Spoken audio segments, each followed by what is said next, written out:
ધોરાજીમાં વધતી મોંઘવારીના મુદ્દે કોંગ્રેસ દ્વારા અનોખું વિરોધ પ્રદર્શન કરવામાં આવ્યું હતું। શહેર કોંગ્રેસ પ્રમુખ દિનેશભાઈ વોરાના નેતૃત્વમાં કાર્યકરોએ શહેરમાં મેલોડી ચોકલેટનું વિતરણ કરી સરકાર સામે વિરોધ નોંધાવ્યો હતો।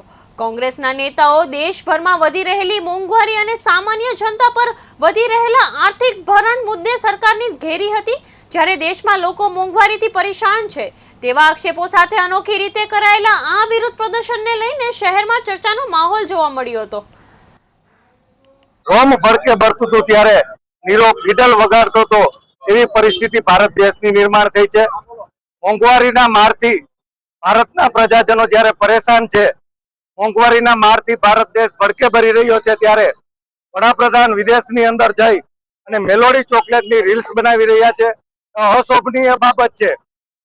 ત્યારે દેશની અંદર મોંઘવારીનો બોમ્બ ફૂટ્યો છે, દેશના લોકો મોંઘવારીના મારથી પરેશાન છે, પેટ્રોલ ડીઝલની અછત છે, પરંતુ લોકોના પ્રશ્નોનું નિવારણ કરવાને બદલે વડાપ્રધાન વિદેશની અંદર જઈ અને મેલોડી ચોકલેટ આપતા હોય એવી રીલ્સ બનાવી રહ્યા છે। ત્યારે સમગ્ર દેશની પ્રજા તું કરી રહી છે, વિશ્વની અંદર ભારતની છબી ખરડાઈ રહી છે, પરંતુ વડાપ્રધાનને તેની કાંઈ પડી નથી।